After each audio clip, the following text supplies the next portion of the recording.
man, is the author of a book, The Real Leader. This, I believe, was launched back in April. Yes, 17th April. So you're very welcome, first of all, Dr. Ladipo. We're delighted to have you. And Thank congratulations on your birthday, some months ago. Thank you very much, Mr. Yori Folani. Folani. Thank you. It's a privilege for me to be here. I've watched you for many years on the TV, and so I'm here on set with you today. Thank you for having me. Indeed. Thank you very much. You have been an inspiration, and you're so kind. You are using your space maximally to shape, to help to contribute to the building of our nation. And I say kudos to you, sir. Thank you very much, and thanks to TVC for the platform. Yes. Because without TVC and the platform, that's right. It's a bit like winking in the dark. Yeah, that's right. Okay, that's right. Let's look now at the very important. You see, everybody wants to be a leader, because when I say everybody wants to be a leader, they know that the leader, in fact, they look at the leader as probably the opposite of the loser. And so you, in the Yoruba language, leader le mi ma gente mio. Okay, yeah, it's all right. It's all right for you to say that. But do you know what it takes to be a leader? And I think that's one of the things that we could talk about, because we're looking at Nigeria, the leadership challenge. That's, the subject, Nigeria, the leadership challenge. We want to sort of look at it. So we've been at this since 1960. Since we put Nigeria's name in there. 65 years. And I suppose we've had varying shades of the quality of leadership, because oftentimes you hear when we do our analysis and political discussions that there are some things that if they had been done 10 years ago, 20 years ago, maybe even 30 years ago, you said 65 years ago, we wouldn't be where we are now. So let's look, if you will, Dr. Ladipo. So who is a true leader? Thank you. Let me start by commenting on what you said earlier on, that everybody wants to be a leader. It's maybe you are talking in terms of public leadership, politics. Yes, maybe that's what you mean. Being number one. Because as a leader myself and as somebody that trains leaders, not everybody wants to be a leader. Okay, because they know it is not tender meat. Yeah. It is very tough meat. And sometimes, they think that they don't feel adequate.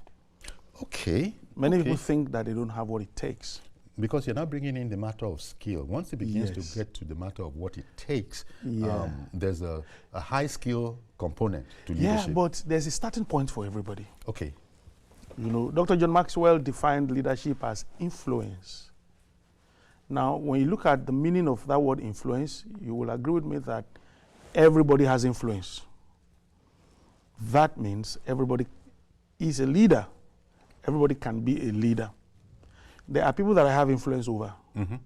There's nobody that doesn't have influence over somebody. Okay. But many are not intentional about the use of that influence. Okay. They're not intentional about the use of that influence. Yes. There are many things that we do that we are not intentional about. Or rather, there are many capacities that are locked up on our inside that if we are intentional, it's amazing how, boom, those things will come out. Okay. So if we agree that leadership is influence, and then we also agree that everybody has influence to a larger or a lesser degree, that means that everybody can be a leader. Leadership, covers every aspect of human life. It is not just government. For example, you said earlier on that some people see maybe losing as the opposite of leadership, that, I want to... A leader wins. A leader wins, that is maybe we have limited it to the era of politics now. Where this person won. I didn't mean because a real leader doesn't just win, he helps others to win. Exactly. So I wasn't limiting myself to politics. It might be leadership it might be in a church, it might be in a company, it might be in a club. Of course, politics is also part of it. Part of it, yes. But you know, Can be the family. a family, you know, it could be that. But you said something. You said you spoke about the being intentional. Yes, sir. You know, with that quality, leadership. We need to be intentional about it. I wanted you, simply because you mentioned that, to contrast this with what we sometimes hear of a natural leader. Sometimes when a person is being written up, you hear people talk about he's a natural born leader. Yeah, people refer to some persons as natural leaders because they are leadership qualities. If I'm going to be a good leader, if I'm going to be a great leader, I have to develop some qualities. There are some things that have to be part of my life. All right, you know, qualities like compassion, qualities like responsibility, qualities like vision. I have to have vision. I have to have a compelling vision. Qualities like motivation, being able to motivate people. All right. Now, some people are called natural leaders because they seem to already have these qualities. They're pronounced. Okay. They themselves can't explain it. Yeah, it's just there by virtue of their makeup, their temperamental makeup. You know, these qualities for some are pronounced. They are able to inspire. They're obvious, yes. Those they work with. So they do those things effortlessly. While for some others that probably don't consider themselves as leaders, or people don't say they are born leaders, those qualities are there, but they are, you know, latent. They are not out. Okay. That is where, if you're intentional about it, you will find out that these things are there. All you need to do is develop, pay attention. A leader has to have a compelling vision, right? Every leadership starts with vision. Every distinction begins with vision. I mean, when I was coming here today, my destination was defined. I didn't leave my home to just drive around Lagos and roam about the street. I knew where I was going. All right? So it's important. The beginning of leadership is to know what you want, to know where you are going, and then to motivate people to take that journey with you. But it starts with vision. Life generally starts with vision. It does. Success begins with vision. Distinction, every good thing begins with vision.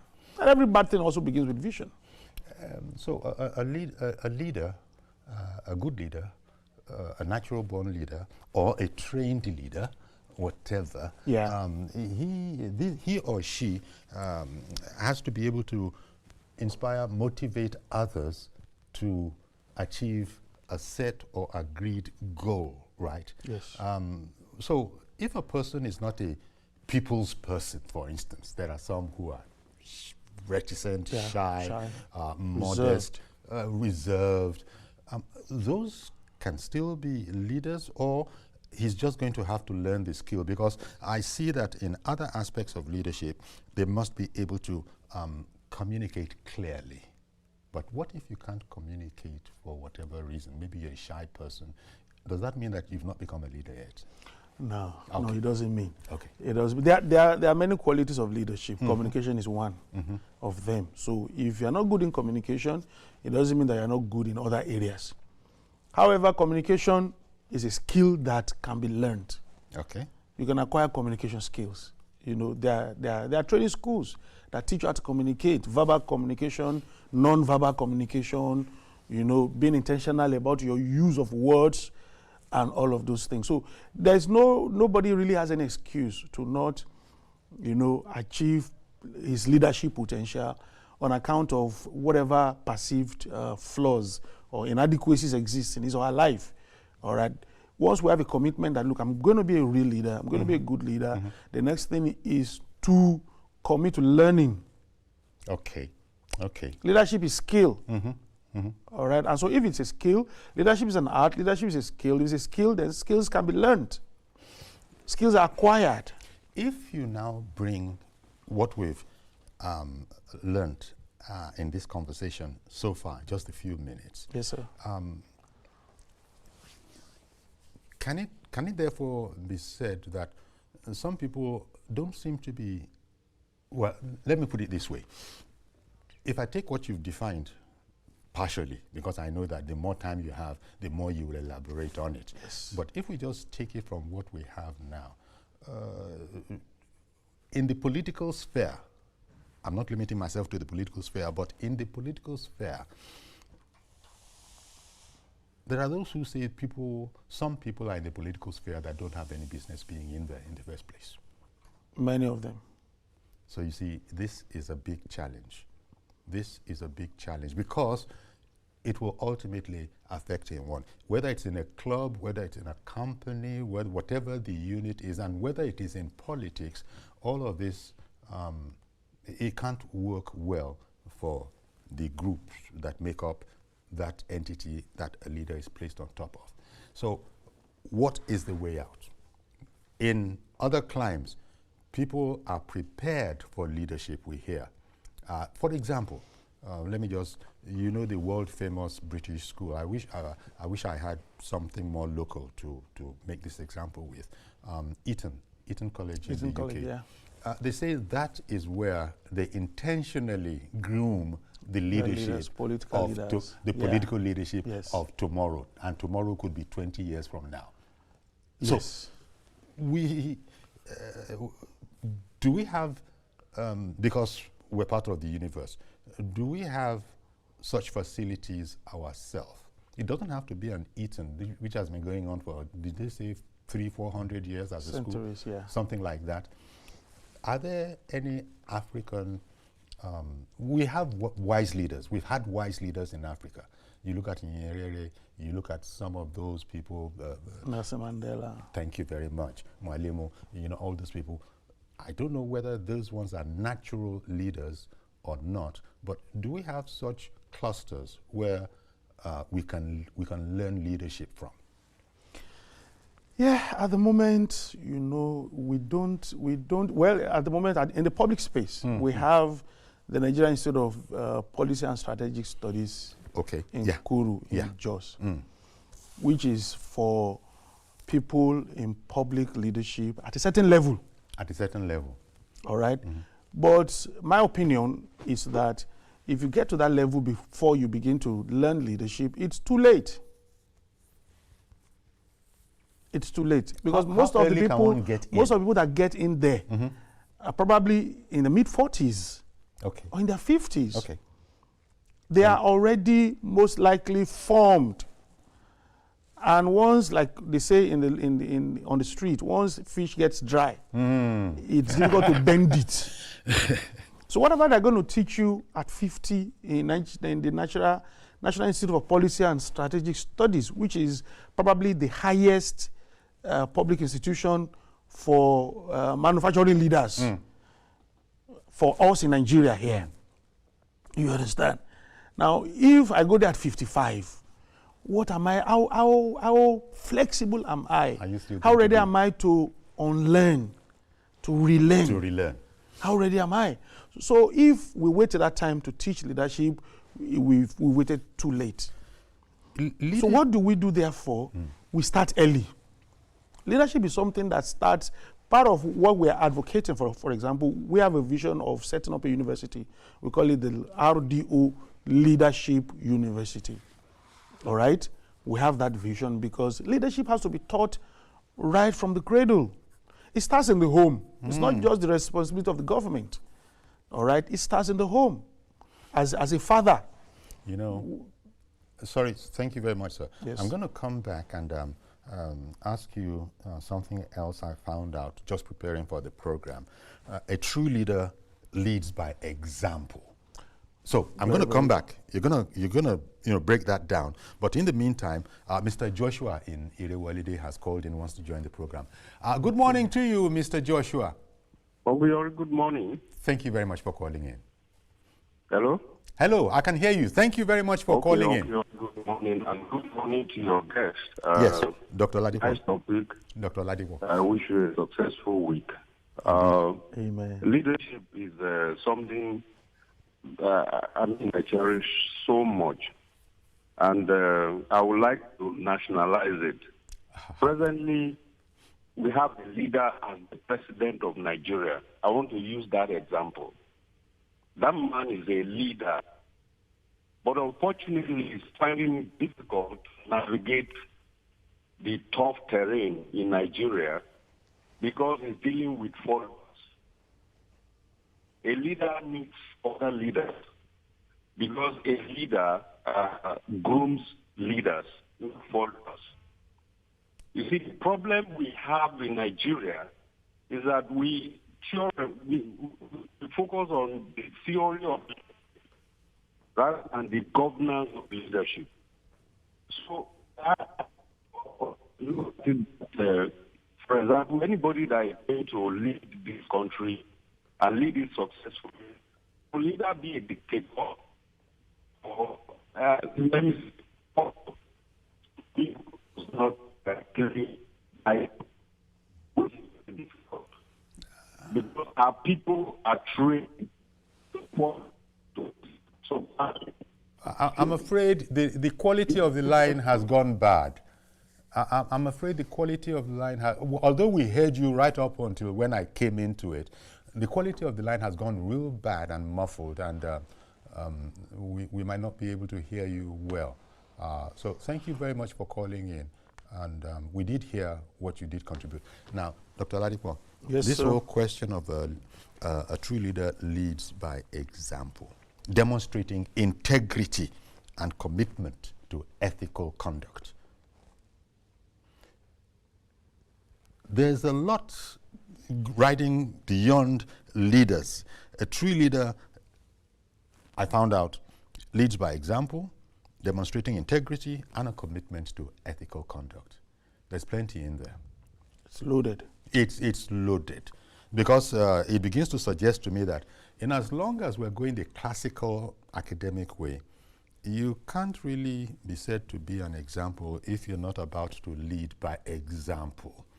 I'm not going to ask you to do anything that I won't do. In fact, not only not ask you anything that I won't do, I will do it first. You will see it, and then I expect you to follow me. Yes. Is that one of the challenges of leadership? Yeah, it is. It is actually because we have people, I call them pretenders. I'm afraid your brother, Reverend, has called in. So let's take Reverend Dominic, who has called in. Okay. Good morning, Reverend Dominic. Good morning. Can you hear me? Yes, I can hear you, Reverend. Okay, good morning to your guest. Reverend Dr. Ladipo. Good morning. Ladipo, okay. Good morning, sir. Yeah, good morning, sir. You know, I have this emotional feeling when we talk about leadership, especially in a nation called Nigeria. Mm-hmm. Because leadership has a lot of ingredients. And for a man to be a good leader, I think he must have a good followership. Today, we have people who have led this nation, that has integrity. The man in power today, Chief Obifemi Awolowo, Nnamdi Azikiwe, and many of them. But what kind of leadership have we had in Nigeria that kept us in this mess? Does it mean we don't have people who have visions and dreams? I think we do.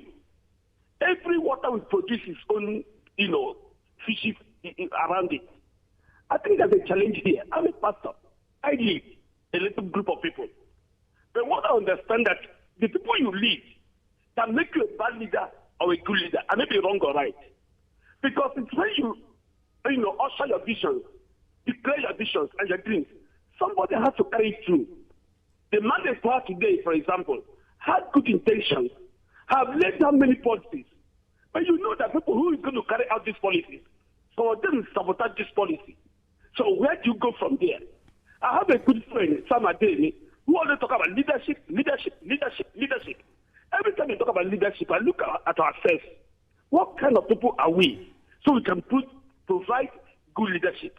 As long as people you are leading is this way, and intelligent, maybe, sorry to use that word, it will be difficult for you to find a good leader among us here. For 60 years now, look at where Nigeria is.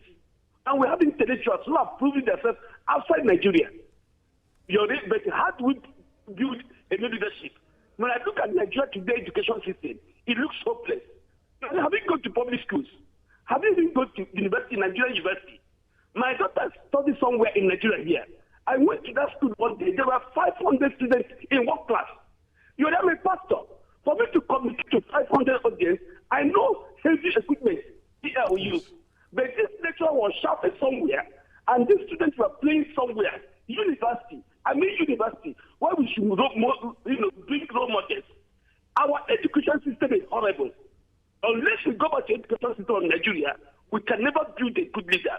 In United Kingdom, when you see a young boy in Oxford, United Kingdom has still looking at young boy, young girl as a leader. In Nigeria today, it used to be in soccer or with Unilag.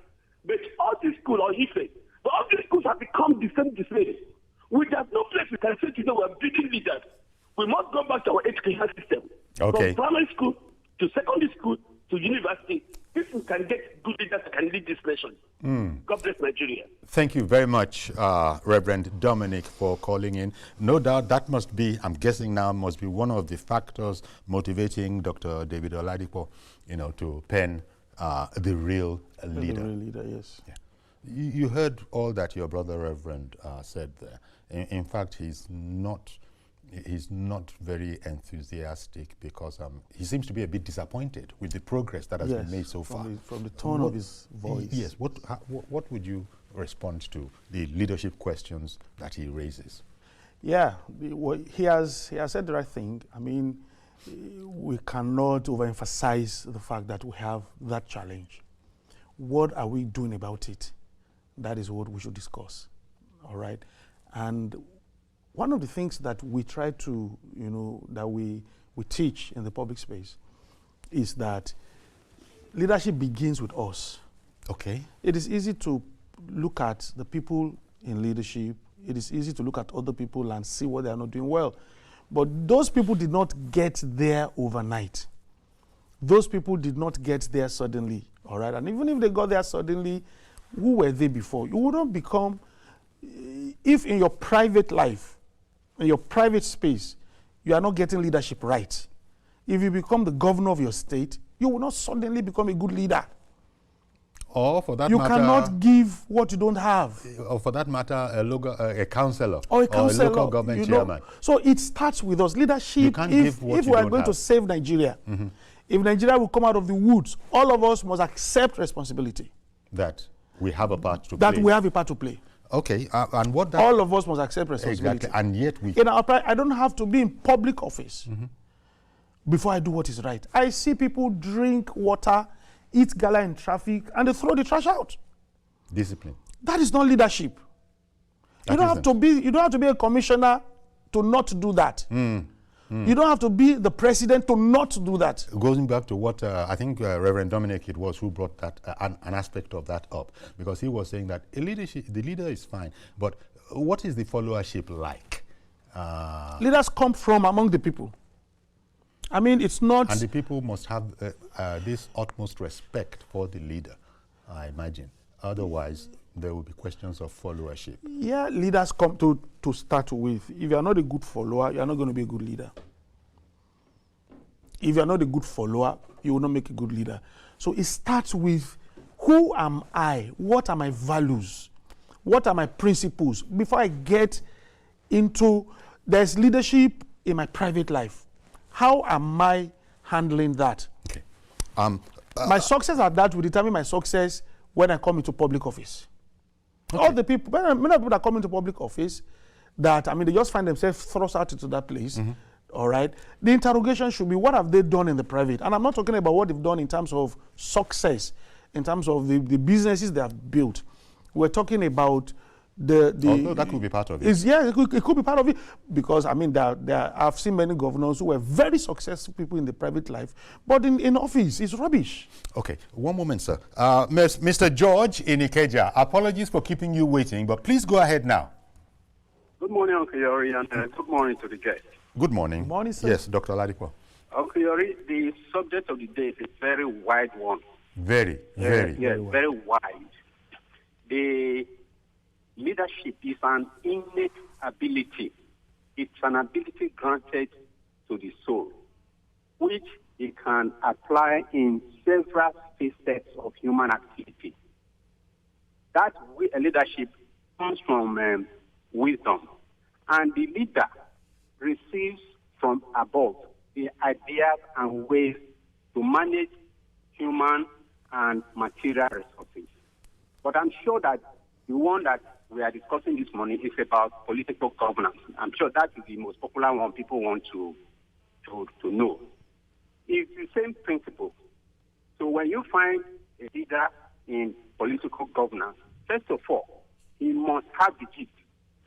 It's really not something you learn in a classroom. It's a gift.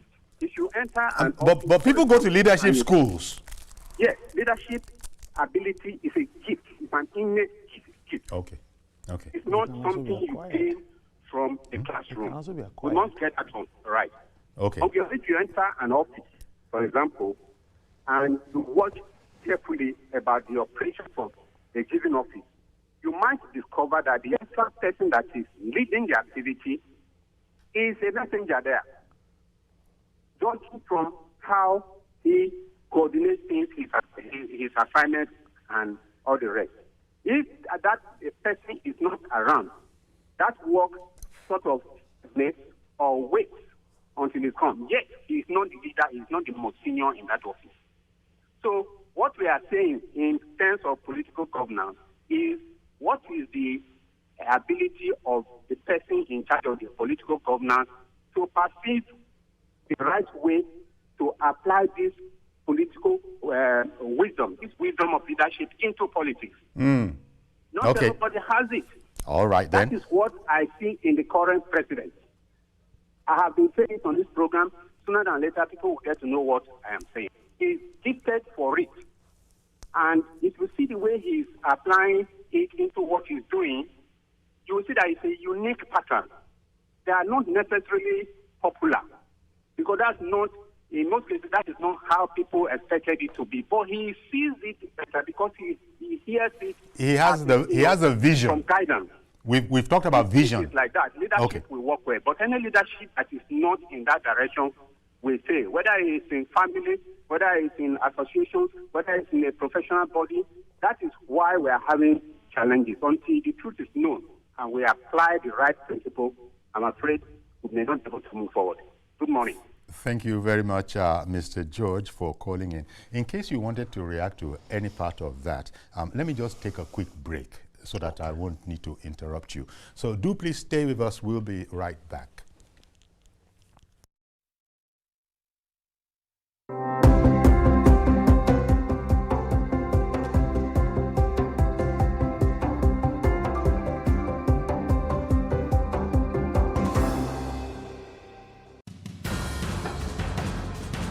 Information is power, information is security, information is knowledge. On Labor Lens, we believe that working people around the world have real questions of their own. They want to know how the world of work operates, what it means to the employer of labor, how policies affect workers in the workplace. On Labor Lens, I am sure we engage effectively the organized labor, organized private sector, and government to get out of them information workers are in need of. I am Sharon Jackson, asking questions that make you get sense of the workplace.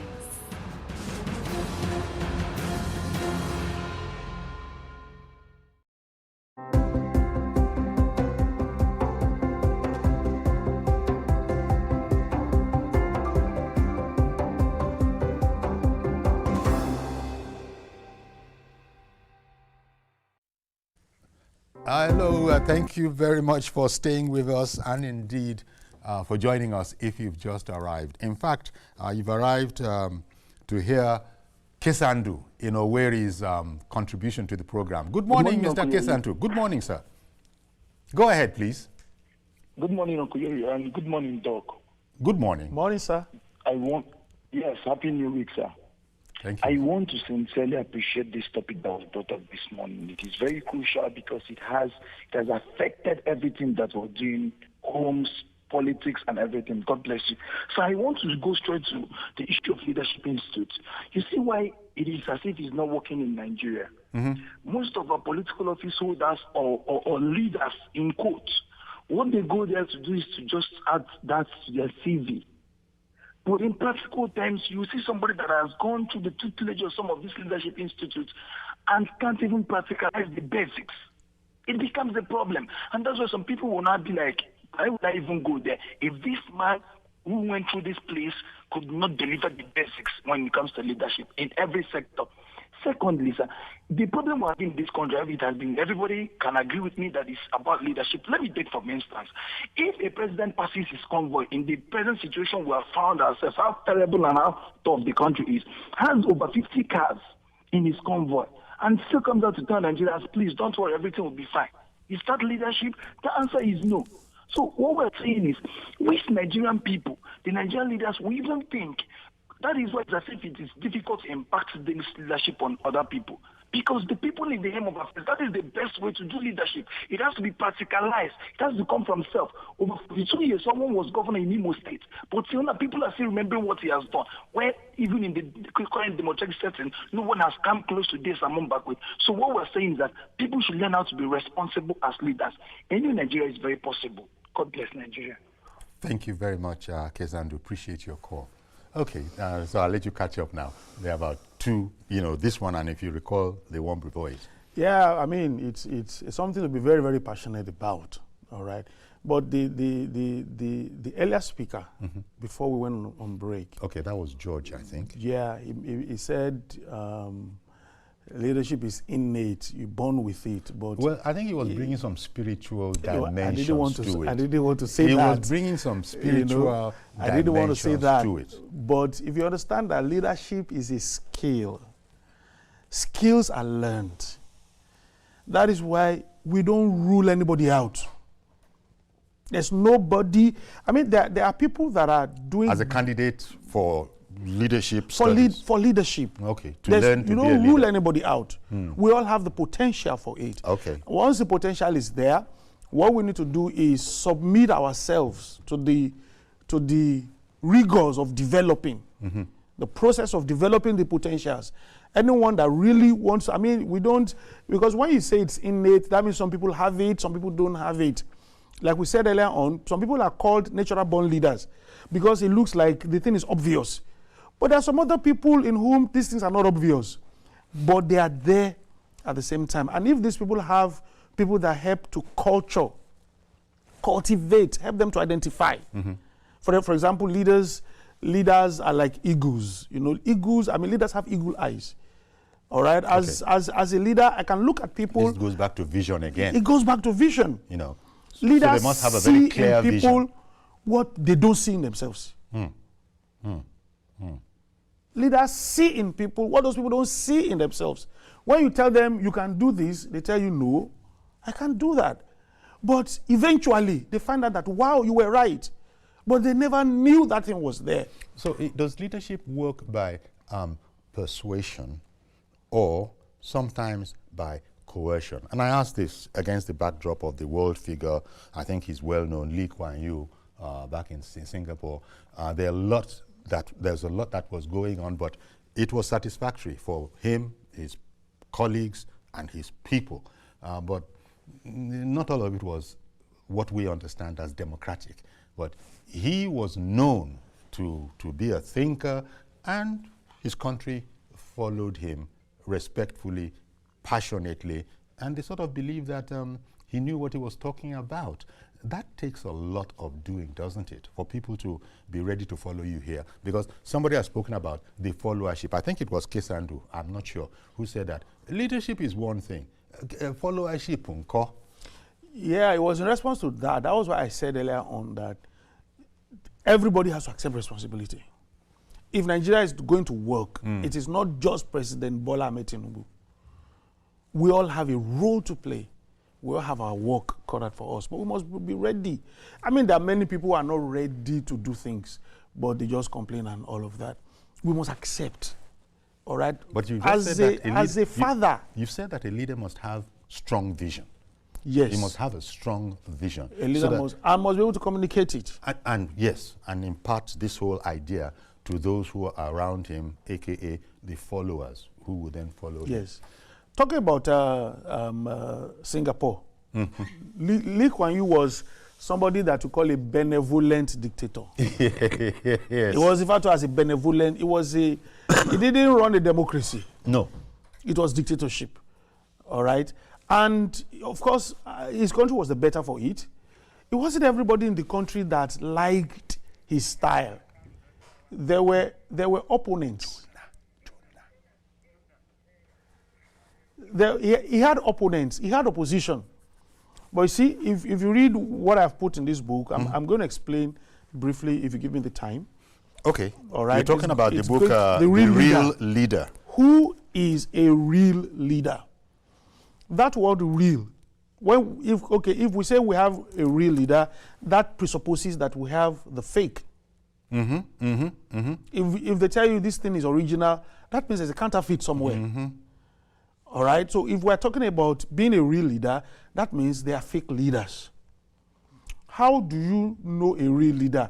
How do I know whether I'm a real leader or I'm a pseudo? I'm a pretender. How? How do I know? How? Okay, so the word Is it real, from the word real is an acronym. All right? I just use the word real as an acronym for certain qualities of leadership that are indispensable. Okay. If you don't have those qualities, forget it. You're not a real leader. You are a pretender. A few of them, just a few of them, or it's an extensive list? No, just 4 of them, actually. Okay, maybe you could just write Just those 4 of them. because that's why I said the word real is an acronym. R is for responsible. Okay. Talking about the responsibility of leadership.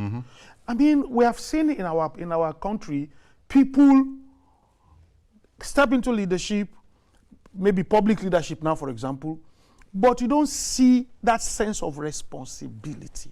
Okay. A leader is responsible for how his people turn out. I have a caller on the line, so I thought you might give me 1, 2, 3, 4, but it doesn't work like that. It doesn't work like that. I know. You know, it doesn't work like that. So let me bring on Jonah in Nasarawa. Jonah, good morning, sir. Good morning, sir. All right, then. Please go ahead. You're on air now. Okay.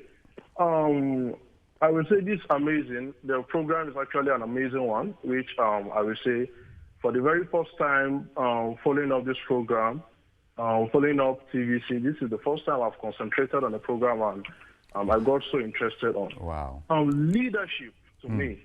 I'm an historian. Leadership to me has to do with consciousness. Leadership also is something consciousness. That is a background. It's something can actually start from your foundation, like from the background. Okay. That is why in leadership, you have to get to the 3 stages of learning. From the family, when you are a child, your parent. From the society, which is the second. And from education. Institutional training. Leadership, which I will say, my brother, is now in areas of leadership now. The areas of leadership is in the area of skill. There is possibility in training leaders through skills. And also, in the areas of consciousness now, there is also an area where leadership has to do from your conscious mind. Because one, Nigeria, for example, let's take Nigeria for example. If our leaders are conscious people or has conscience, they will. It's another area where they can grow in leadership. Okay. And secondly, if our leaders can also get skills, know the importance of leadership, they will know the importance of skills. I hear you. So, like today. Our education today is totally poor. Totally poor. That is one. And secondly, today our society, parents today, because of the hardship has made a lot of parents now, the level of concentration is not there because of they are trying to make the family keep surviving. It has dealt with their consciousness, and also our background in areas of education are poor. Then that have to start. You start that leadership in areas of education, like that level is where you need to start leadership. If you go to the foreign countries today, their leadership pattern or their leadership policies are totally different. Some of them don't have the consciousness, but some of them have the skills and know the importance of leadership. That is why system works. Systems work. Okay. So I will say that today, Nigeria, in areas of leadership, there are a lot of leaders outside there that have this consciousness, but a lot of leaders don't have the skill to bring out that thing from them. Okay, I'm going to have to interrupt you there, but I want to thank you very much for calling in. Thank you very much, Jonah calling in from Nigeria. He brought up skill, he brought up consciousness, and he brought up, when he said consciousness and he spoke about skill, I just remember that you had also spoken about leaderships needing to be intentional. Being intentional, yes. Intentional. So I wondered if you could actually interchange consciousness about it and we can. Intentionality. We can. We have to be intentional about it. There has to be deliberate effort on our part that I'm going to be a change agent. I'm going to be different. And you must be skillful at it. And then, yes, it's one thing to have the desire. It's one thing to be intentional. It's another thing to know how to go about it. Okay, so let's start from the home, for example. I'm a father. I'm the leader in my home. I have to be intentional about that. About leading my home. I have to be intentional about my children. I have to be intentional. I don't allow things to just float. And there must be a uniformity of purpose. There must be. There must be. If you are leading, there must be a unit. That unit, as an example, there must be a uniformity of purpose. There must be. So you have to be intentional. All right? And then it's one thing to be intentional. It's another thing to have the skill, the know-how. Okay, I want to do this. How do I do it? There is information out there today. I mean, there are training schools. There are places you go to where they're going to train you, they're going to teach you. And if there's a commitment on your part, and this is not theory. This is not just theory. All right? These are principles that are time-tested. These are principles that we live by. So what you're doing, Dr. Ladipo, by coming in today is causing us to reflect on these things that we take for granted.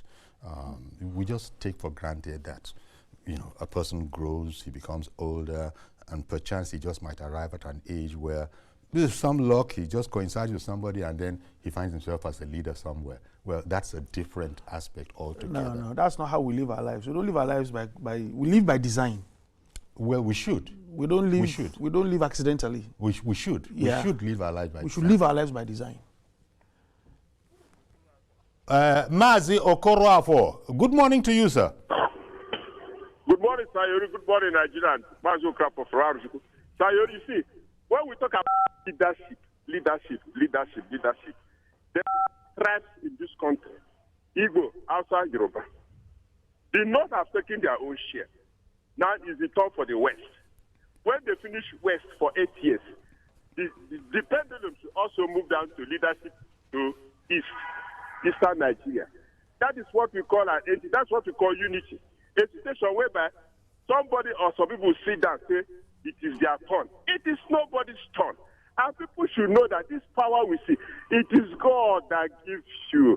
That you have billions or trillions in your account, international business, does not make you to have that qualities. To have money is another thing. To spend the money is another thing. To make use of it is another thing. And to have a focus is another thing. That's why sometimes money control. That is why three things that control this in the country are power and money. That is what making people that you see that say it is it's not so done that way. At least present government should complete quietly, neatly complete the western side. 8 good years sound without any. I don't know why people are struggling. Entire one party, from one party you join another party, from one party you just where is it? It's not possible. They should know that power belongs to God. Only God will give you the ultimate. Reasonable admission is doing well. You have to complete it. Complete 8 good years. Neat. No houses. No stress. Thank you very much, Mazi Okwarafo. Really appreciate your call. It's brought in another dimension. People are taking, because leadership, as we've said, can be in the family, can be in the club, it can be anywhere. Yeah, and each one of these have rules that govern them. Politics, for example, is not as straightforward to say that, you know, politics is a game. It's a game. And it's a, you know, the way we do it here is winner takes all. It's survival of the fittest. You understand? So it's not easy to say, okay, it's the turn of these people, so give it to them. No. You have to negotiate, you have to collaborate with other people and all of that. This probably also is a leadership skill. Knowing this. Is leadership knowing skill. What you've just stated. Yes, because, I mean, part of the leadership skills we need to have is negotiation, ability to convince other people, ability to... So it's all encompassing, actually. And that's why we're out there, like I said to you. We can't give up on the political class. We keep trying to educate, we keep trying to advocate, and, you know, try to teach, all right? But one of the things we're doing at the moment is take leadership education down the ladder to the young people. Okay. So that catch them young. If we can put the next 20 years of our lives into educating the younger people. This is going to have to start at home, because a man's ethical conduct, you know, oftentimes you can trace back to the way he was brought up. It's home. Home is the first place. Home is the first place. Parents are the first teachers. Now, something, sorry to be jumping you like this. I was just flipping through your book, and something just jumped out at me. You were talking a lot about the things that leadership happened to be. And I saw in there, leadership can be dangerous. So I said, can be dangerous too. Well, how did you mean? Yeah, I mean, there are so many sides to leadership. People just usually look at the privileges. The things, the good, the perks of office. You know, the privileges that come with being a leader. For example, when I was a kid, I would see my mother serve my dad. And my dad's food would be full of so much. I mean, look at this, look at that. And my own plate would be just maybe one small piece of meat. And I would tell myself when I grow up, I'm going to eat like that. My food is going to be like this. I didn't know that before I would be able to eat like that, I'm going to have to do a lot of work. You understand what I'm saying? Yeah. So people, I mean, I would look at what dad was eating, but I didn't realize what dad was also doing. Now that I'm a daddy, I don't know whether I'm eating like that yet, because it's a lot of work. So people, leadership is a dangerous terrain. All right, and it's one of the things that people must know about. But there are people who go in there and wouldn't be any other way. They want to be leaders. People who fight for political leadership don't know what it means to be leaders. Okay. Most of the time, somebody is prodding them, or they're just in it for themselves, or for their clique. All right? If you know what it means to be the president of Nigeria, you are not going to fight much for it. Exactly. You will not fight for it. You know, this reminds me. You will not fight for it. I told some people, I mean, and I'm not being partisan here. I'm political, but I'm not being partisan here. I said that one of the reasons why I respect our current president is because the reforms introduced from the day of his resumption, you know, in the early months of his resumption, are things that will make him unpopular. But that wasn't his... Anybody that is interested in a second term will not do what he has done the last 2 years. Many people will wait to secure a second term first. Before they... Having secured the second term, there's nothing at stake again. There's no more election to contest. So they will now unleash policies. But that would have cost time. I mean, policies they have their gestation period. Yes, so that would have cost time. It would have also, so I said that, look, if this man was just interested in the next election, he wouldn't do what he's doing. Because these things that he's doing have made him very unpopular. But, as he has been saying, it is the only way to go. That was what he had That explained. Is because sometimes leaders have to take tough decisions. Yes. Because things have been left undone that ought to have been done. And so we kept on kicking the can down the road. And he says, you know, sweeping the dirt under the rug. Yes. He says, no, let's deal with this. No matter how challenging, no matter how unpopular, and then perhaps even no matter how dangerous, let's go. Because it's not about me, it's about us. You know, it's about us dragging everybody up, if you like. Yeah. You know, Dr. Ladipo, we've just about run out of time, but oh my gosh, we've not even scratched the surface. Can you? It always is like that. We have not scratched the because surface we yet. often will have less than an hour to talk about these things. But I've also found out, just chatting with you about it, that it can be an exciting venue, arena as well. The leadership. Leadership is exciting. It can be very, very. It's exciting. It's exciting. But of course, the tears, the challenges, the dangers, you know. So you put a book out about it, The Real Leader, Yes, Secrets sir. that will set you apart in your leadership. In your leadership, journey. yes. We're going to have to leave it at that. If I go beyond that, somebody will come and start running around with an invoice. Charging and say, why are you going that far? But I want to thank you, Doctor, for whetting our appetite. Dr. David Ladipo, management consultant, author of The Real Leader. Thank you very much for coming along. Thank you for having me. Initiating our thinking about leadership as a discipline. Thank you very much. Thank you very much, sir. Okay, that's our program today. Do please join us tomorrow for a fresh edition. I am Yori Folarin. Bye-bye for now.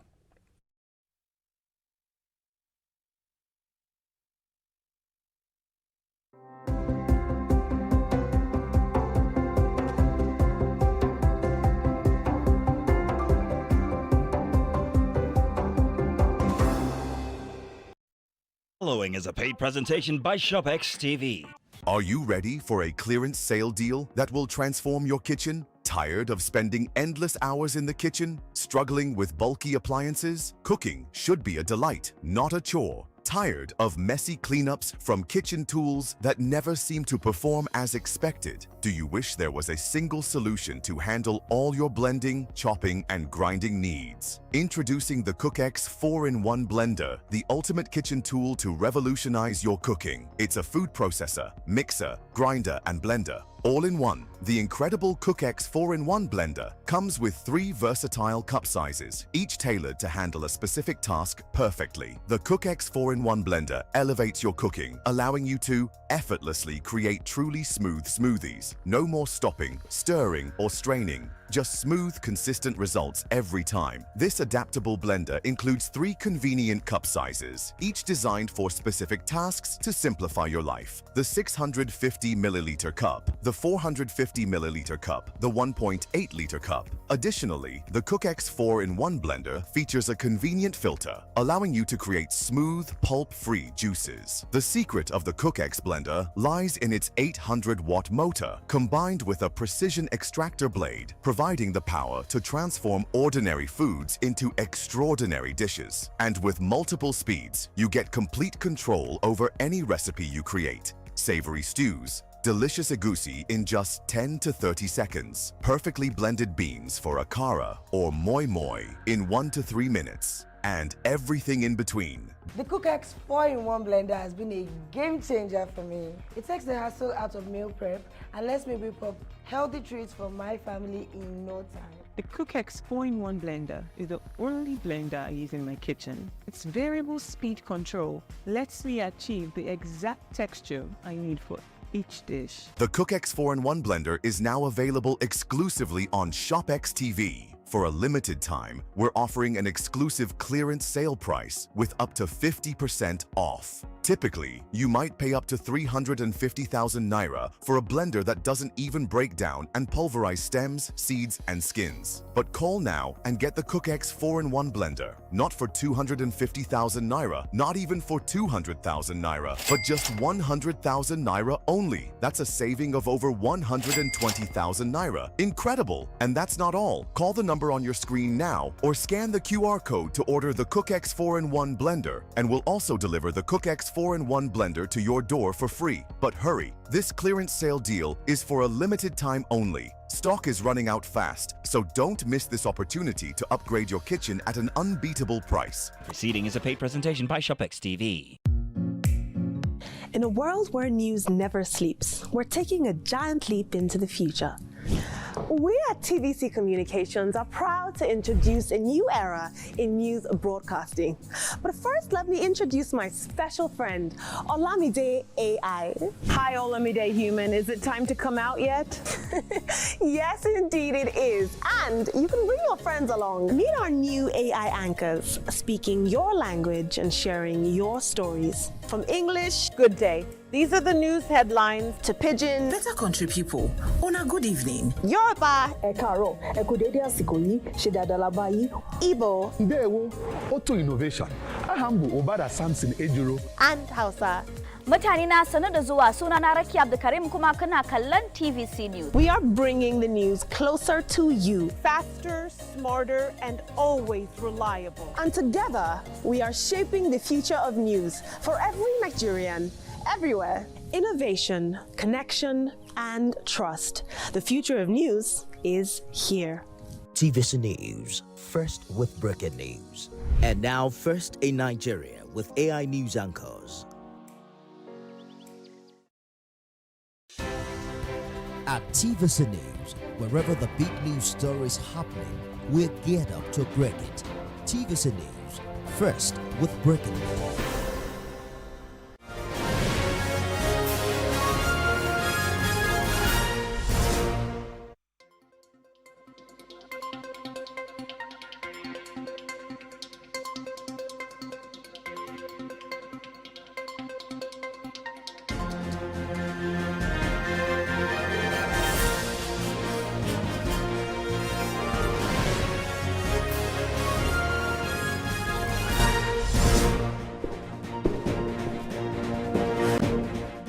Hello and welcome to TVC Midday News. I am Abosadi Adeniyi.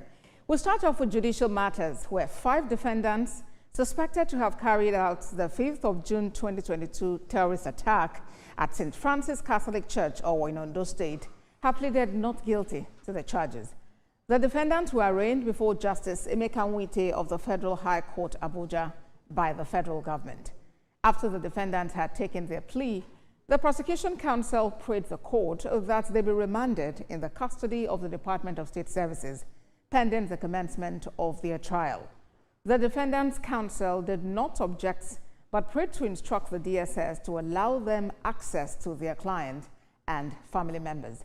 The prosecution counsel assured the court that the DSS will do what is right by the law, and the defendants will be allowed access to their lawyers. The court adjourned till 19th of August for the trial, and the defendants are to remain in the custody of the DSS.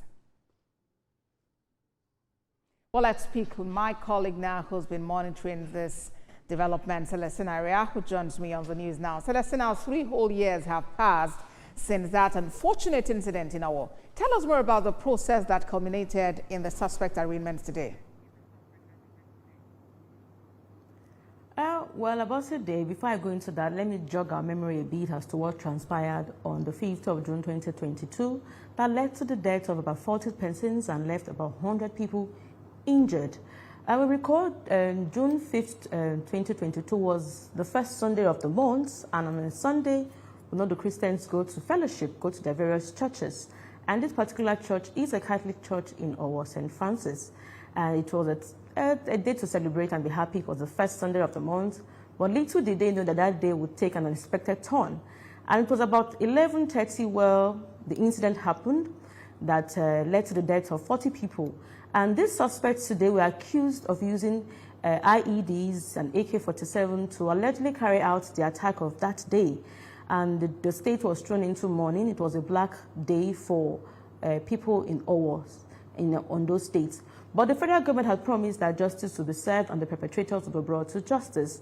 Though 3 years seemed to be a long time, we spoke to their counsel today after today's proceedings, and he said that they had to force the hand of the DSS to arraign them, and this we cannot substantiate it because we've not heard from the DSS. According to what he said, that his clients have been in detention for over 3 years. So we asked if they were going to file any charges as to illegal detention, but he said that they would wait until they are discharged and acquitted. For him, they are innocent, but that is not what the federal government is saying. So today they were brought on the 9-count charge of alleged terrorism, which is under Section 26 of the Terrorism Prevention Act and also punishable under same section. And if they are found guilty, it's likely to be 20 years imprisonment or life imprisonment, as the case may be. But so far, so good. They pleaded not guilty, and the court adjourned to August 19 for trial. I will also recall that the Federal High Court is on vacation, its annual vacation, and to resume sometime in September. So Justice Emeka Wite is a vacation judge sitting at the Federal High Court here in Abuja. And this case was brought through a summons ex parte for the case to be heard during the vacation period. And the court said, well, the court said no problem that he's going to take it. It's an important matter. The prosecution asked that the defendant be remanded in the DSS custody, and we actually thought maybe the defendant's counsel will move for bail. He did not even talk about bail, since, according to him, his client had been in detention. He didn't talk about bail. He only asked that the court instructed DSS to allow him access to his client as well as his client's family members, because they've not seen them for years. So that was the summary of today's proceedings. On the 19th, we will know how many witnesses the DSS intend to call and how the trial proceeds from there. To witness in this particular case? Well, about today, I can't hear you clearly, but so far we don't know how many witnesses the DSS intend to call, as well as the defendants. If at the long run, if the DSS closes their case, they will file a no case submission. And if the courts find its worth, that there is substance in it, strike it out or uphold it, or wherever the case may be, we don't want to predict.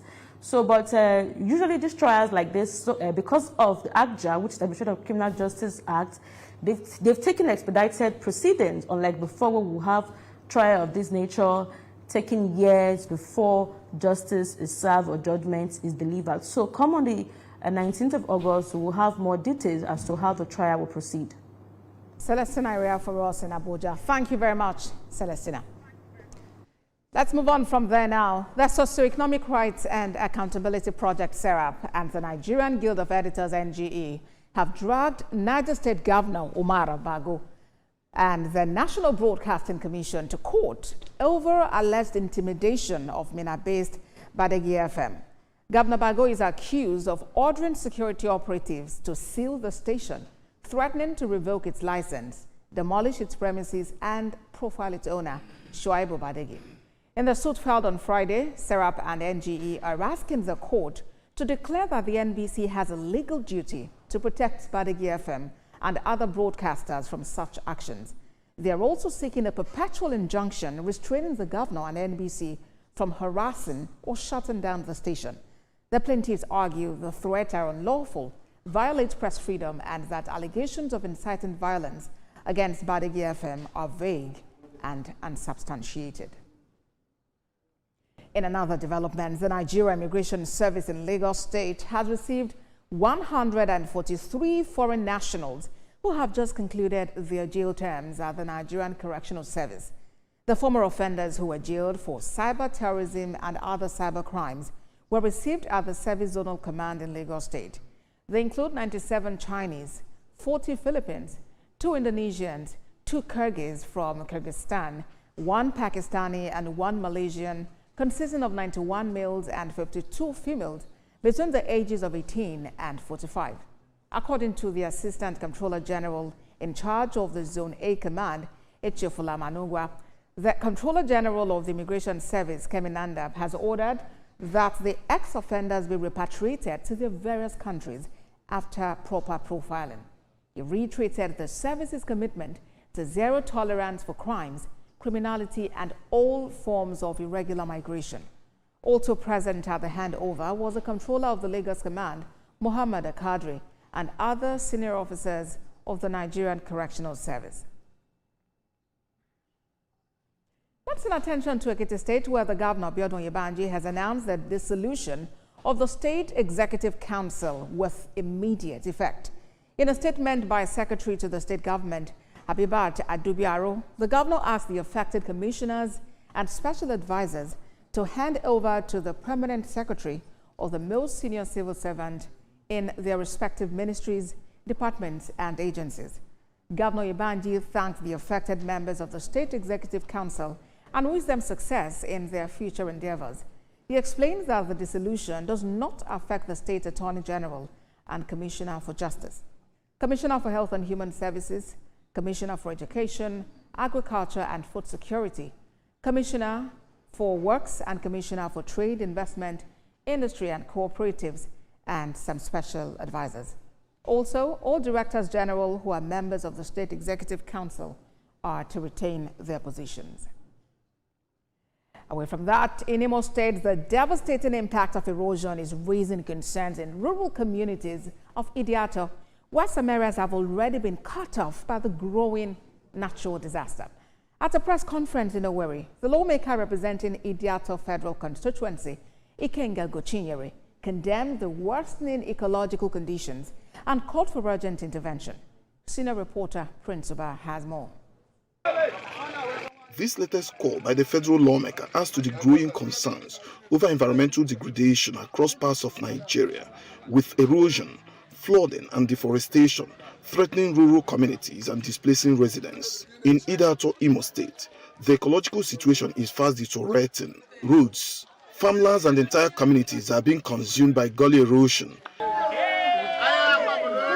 Speaking at a press conference in Owerri, the Imo State capital, Ikenga Ugochinyere described the extent of destruction in grim terms. New communities are sinking day by day. And it's so painful that something that World Bank wanted to help us to do, that we mismanaged it at the state level that put all of us in this mess. So there is new erosion site developing in Ozo community. So we have Uruala 1, 2, 3. We have new challenge in Oboduku. We have bigger challenge now in Isiokbo. Is coming out, taking homes and farmland. They will have serious ones in Ejezie. That one is a no-go area. The lawmaker also raised concerns over the recent killings in Arondizog, calling on the government to rise to the occasion and prioritize the protection of lives and property. Ugochinyere further criticized what he described as the mismanagement of local government funds.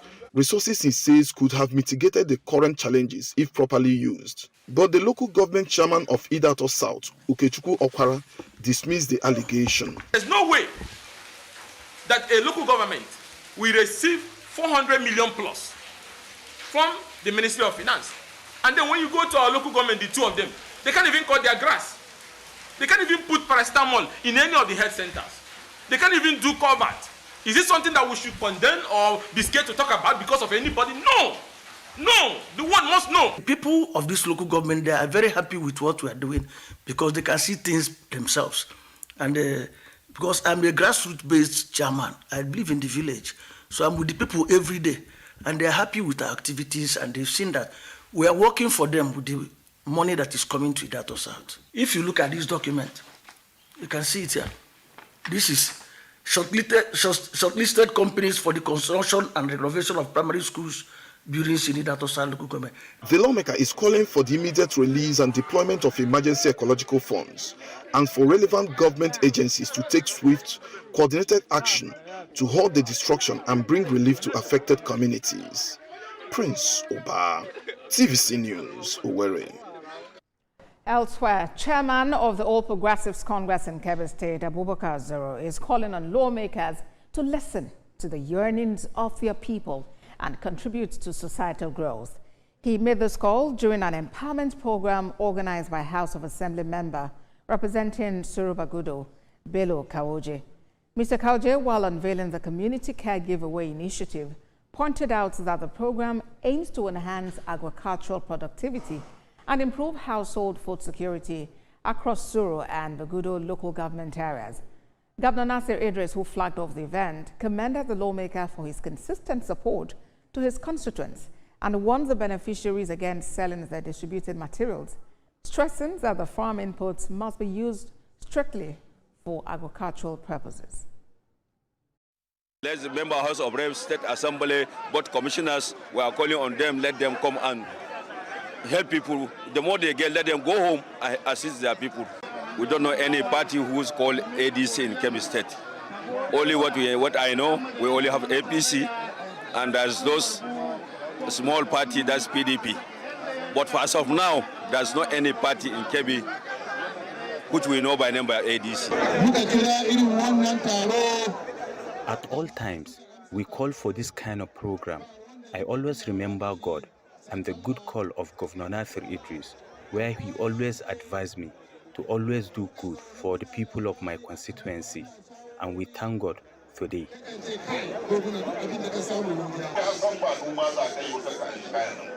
If you know you are not going to farm this season, do not receive this empowerment. Allow those who are willing to farm to benefit. We will not fold our arms and watch items meant for farmers being sold in our market or homes. I have directed security agencies to be vigilant. Any beneficiary found attempting to sell the items given to them should be arrested and prosecuted immediately. TVC Midday News returns after this break. Stay with us.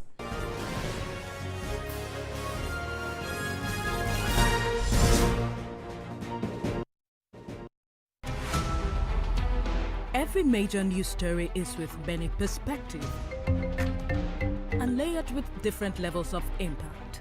Hello. What time did this happen? We will be right there.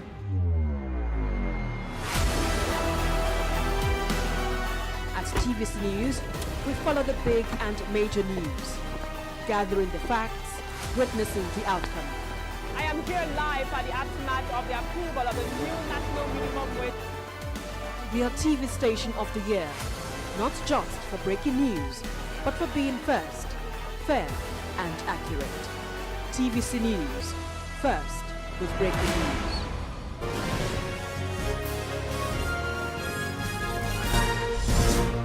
Thank you for staying with us. More than 130 pan-Yoruba civil society and community-based organizations in Lagos State have pledged to mobilize their members for a door-to-door campaign in support of Ekiti State Governor Biodun Oyebanji's re-election. The coalition says it is fully prepared to hit the ground running as soon as the ban on the 2026 governorship campaign is lifted. But we are mobilizing and galvanizing them to know the power that lies, in that their voters' card. To know that they have the power to elect whoever they want to elect and to vote against whoever they don't want. And of course, the way things are, people might not see reasons to come out to vote. But so we are starting early to mobilize them to know that they have the power to choose the kind of leadership they want. We have compiled about 2,700 unions in the entire Southwest. We want them to take possession of their future. We want them to register in mass in the next election.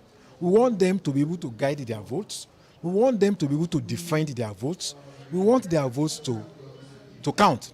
We want election riggers, also parts of power, this time around, to be in the minority. No matter how powerful you are, the biggest military arsenal in this world cannot defeat the will of mankind. You don't forget there are people that are from Ekiti State, resident in Lagos, and they have one way or the other to contribute to the election. Just like one certain time in the hotel before the election 2023, we organized a meeting of Jigawa people resident in Lagos, because some of them from here, they can command their people in the community to vote for so person. So that's why this meeting is very important for residents of Ekiti people in Lagos State. Still in the Southwest, the leadership of the All Progressives Congress in Osun State has been urged to resolve perceived differences among members to ensure victory in next year's governorship election. We have details in this report. It's the turn of APC members in Oduotin local government to host one of the party's leading governorship aspirants, Bola Oyebamiji. Party faithful converged on Okukutan Hall to show their support and reaffirm their readiness to work towards his emergence as the APC flag bearer for the polls.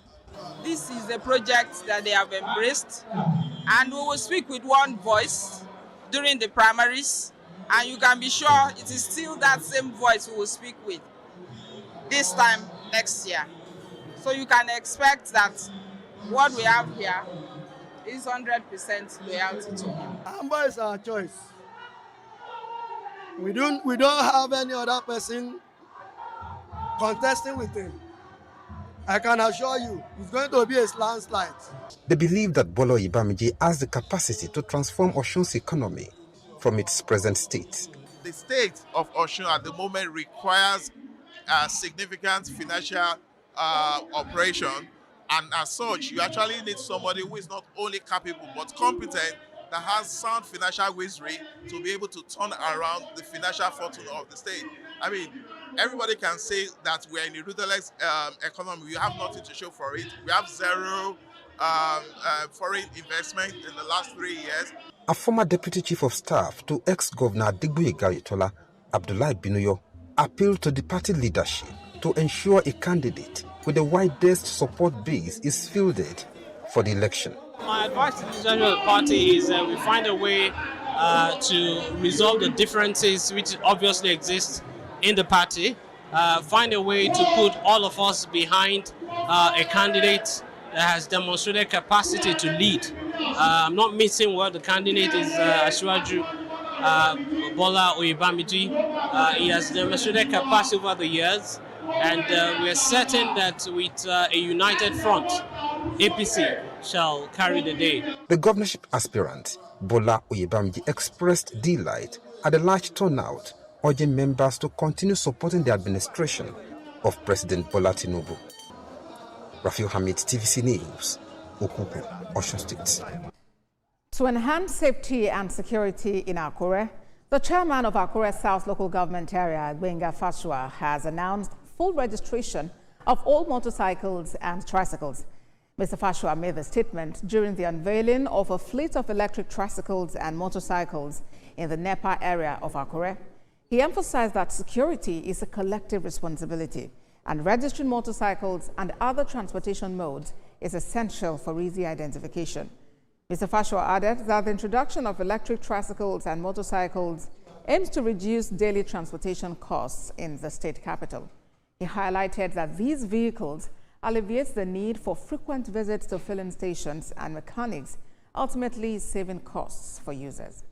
The system we are used to before, the taxi system here, it will be a complement because there are intra-area, not inter. The intra-area that it is very difficult for taxis to go to. This will be able to navigate. If you look at this tricycle, conveniently, it can convey about 8, conveniently, the way it's being moved for the convenience of our people. I assure you, it's for their betterment. Instead of going to the mechanic and using the foil in this thing, at least this one would be more easier for them, for the local people, because we are the people that they are with us. The filling station for fuel, this is so easy. It's electric, it's pure on battery, so you don't have to spend your money on servicing your tricycle or your motorcycle. In Kwara State, an Islamic organization known as The Companion is asking Nigerians and the government to adopt practical strategies to overcome the country's economic challenges. Speaking at the organization's biennial elective national conference in Ilorin, the National Amir, Camille Olalekan, described the current economic reality as a test that demands resilience and innovation.